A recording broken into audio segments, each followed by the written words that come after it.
mabigat siya. Mabigat yung kaldero mo. Oh, yan saya. A lot would ask kung saan ko nabili itong wok na to. Kapag halimbawa nagsisimmer ako ng sauces, halimbawa kahit anong stewed na luto, I like using iron pans kasi makapal siya, evenly distributed yung heat, hindi nasusunog yung karne.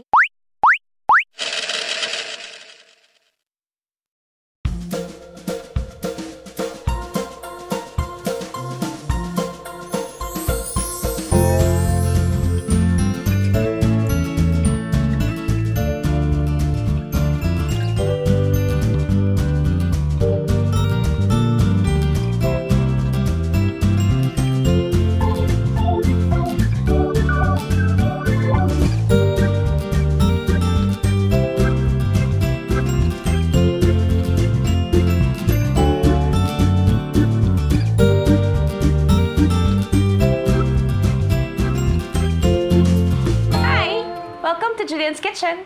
Yes, hindi tayo magluluto uli today. Magdi-discuss tayo about pots and pans because this is our season ender for season 2 of Judy's Kitchen. Again, it is not the end of Judy's Kitchen. Season ender lang siya. Magbe-break lang tayo ng isa and then babalik tayo. Magdi-discuss tayo ng pots and pans because just like the chopping board episode, marami rin kasi kaming nabasang mga tanong from the comment section. Ano yung mga dapat na pots and pans gamitin? Ano yung dapat investan? Ano yung mga dapat i-consider? So, sasagutin natin yan. Mga tanong na yan ngayon. Kasi importante yan. Parang chopping board, doon natin sinisimulan maggayat, hindi ba? So, dapat sanitized, maayos. Ganun din ang pots and pans kasi dito tayo bumubuo ng pagkain natin na pangkabuuan para sa pamilya natin. So, let's talk about it. Okay, I have here different types of pots and pans. Most of them I've invested already. Some of them, matagal ko nang ginagamit. Like this wok. I consider this as a wok. Nabili ko to sa Thailand. My God, ang tagal-tagal na nito pero hindi siya mukhang bago pero matibay siya. Okay, what are the types of pans that you have to consider? Ideally, ngayon, hindi na talaga po nauuso yung non-stick coated pan. Yun yung nakasanayan natin eh, yung black na may coating, hindi ba? Kasi hindi nga naman dumidikit ang pagkain doon. But then again, pag nagkaroon na siya ng gasgas, kasi ginamitan nyo siya ng, let's say, stainless na sandok, or basta hindi siya silicone yung sandok nyo, gagasgas siya.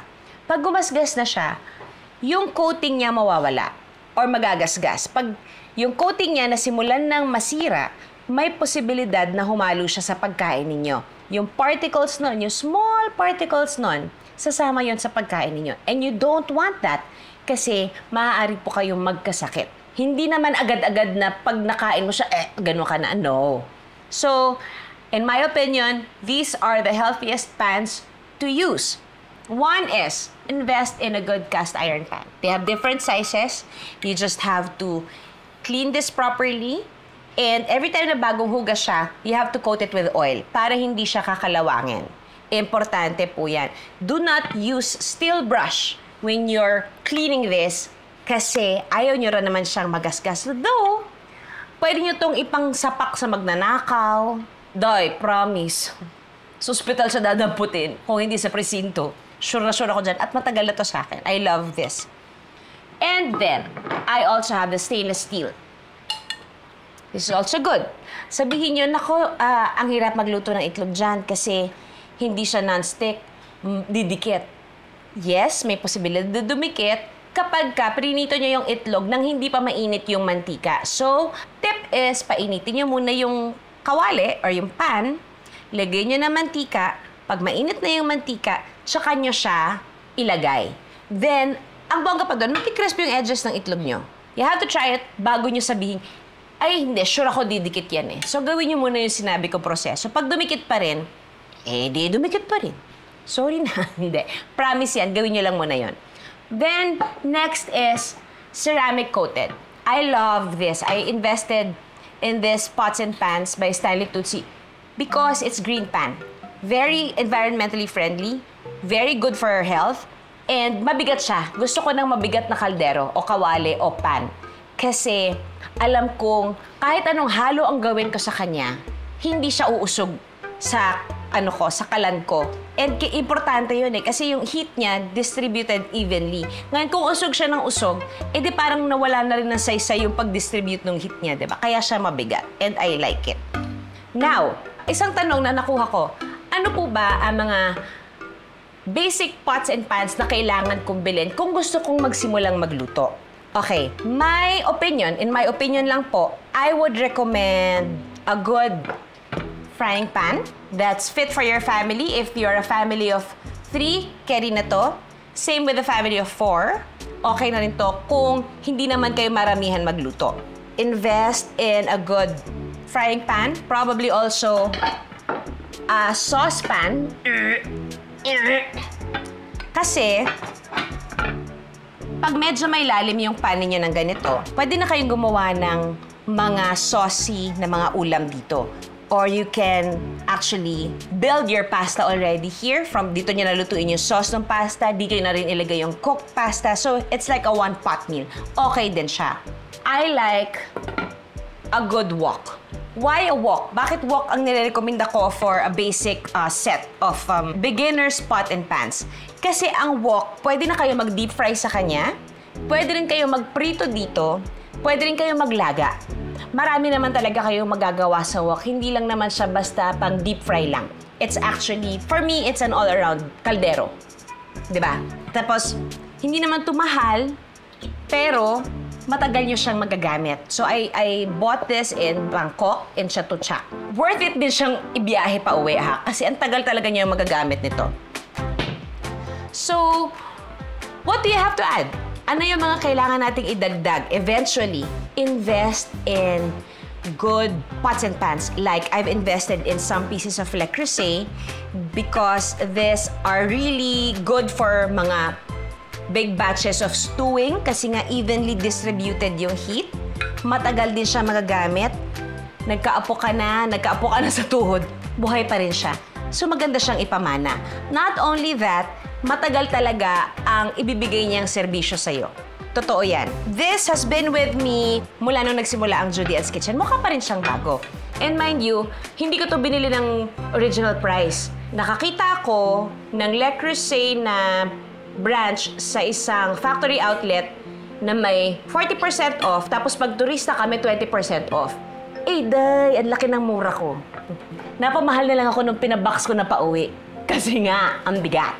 At saka matagal. Pero super worth it naman yung hintay. Nagawa ko naman din siyang bilhin dahil sale. So look out for sales there in the States or wherever you are because it's super sulit. Gusto ko sana Tagalogin pero nagsimula na ako ng English. Irerekta ko na. It's super sulit. Iyan yung mga bagay na kailangan nyong bantayan. And then, eventually magdadagdag ka. Pwede ka na magdagdag ng mga ganito. It's also like a saucepan. Pero wala siyang mahabang tenga.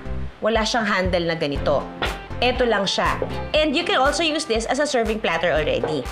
Iluluto mo na siya dyan, tapos dito ka na rin magsaserve. So, bawas ka na sa hugasin. Again, balik tayo. Ano idadagdag natin at some point?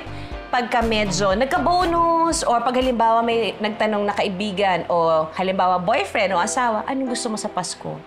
Day, magsulat ka na ng wishlist mo. Kung Le Creuset, ang unang Le Creuset na bibili ninyo, in my opinion, at least a big pot like this because you can cook a lot with this type of size. Kung medyo maliit ang pamilya ninyo, may mas maliit pa siyang size. You can also get that. Pero ito, pwede kang magkaldereta, pwede kang magkare-kare, marami kang magagawa dyan. Hindi siya didikit ng bongga. Walang dikit na mangyayari dyan. Ay, ang bigat. Pwede na ako ano dito? Ano tawag dito, Bob? Squats. Tagal ko na talaga hindi nag-workout. So, eto yung mga bagay na kailangan ninyo when you want to actually invest in your kitchen equipment or kitchen appliance. Now, eventually, magdadagdag na kayo ng skill in cooking, magdagawa na kayo ng sarili niyong stock. Ito ngayon ang kailangan, stock pot. Kailangan malalim siya. nakakita lang ako nitong, this is just 2-in-1 kasi meron na siyang strainer that's meant for pasta. Diba? So, pag naluto na si pasta, tatanggalin nyo na lang siyang ganyan, na-strain nyo na siya. So, bawas na yung hassle na dadalhin nyo pa sa lababo, isi-strain nyo sa lababo, medyo mainit yun, bubukas ang pores. So, at least ito, tatanggalin nyo na lang, ililipat nyo na sa sauce nyo, sa pasta sauce nyo. Now, if you're not gonna make any pasta, you can just use this as your stock pot. Pwede rin naman din tong stock pot, pero dahil medyo mas pricey ang Le Creuset, we can start small. Meron naman kayo mabibili mga stock pot na medyo mas mura naman talaga. But again, I suggest to invest in really good materials ng pots and pans kasi at some point, kakatipid natin, madali naman siya nasisira.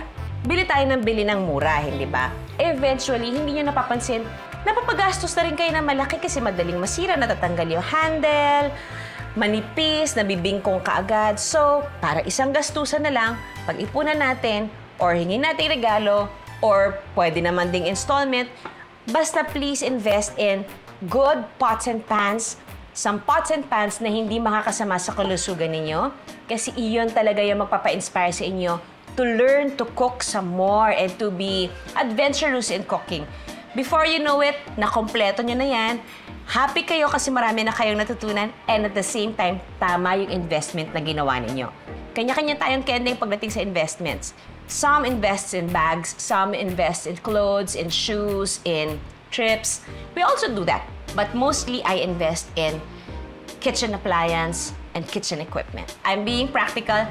I want you guys to invest in something that not only you will love, but your whole family. O, diba? Ang saya lang ng naging pag-uusap natin ngayon kasi marami tayong natutunan, marami tayong nagpag-usapan, and I would like to tell every one of you, thank you. Thank you for your questions, thank you for your suggestions, and thank you for your encouragement. It really, really means a lot. It keeps me going, napapag-isip ako para may maibigay pa ako mga bagong content na pwede niyong ikasaya at pwede niyong gawing inspirasyon para sa pagluluto ninyo. Thank you. Kayo po ang inspirasyon ko. Thank you for joining me for another season of Judy's Kitchen. I'll see you again next time for Season 3. Bye! Okay, don't forget, always be grateful, be kind, and please pay it forward. God bless you all. Bye!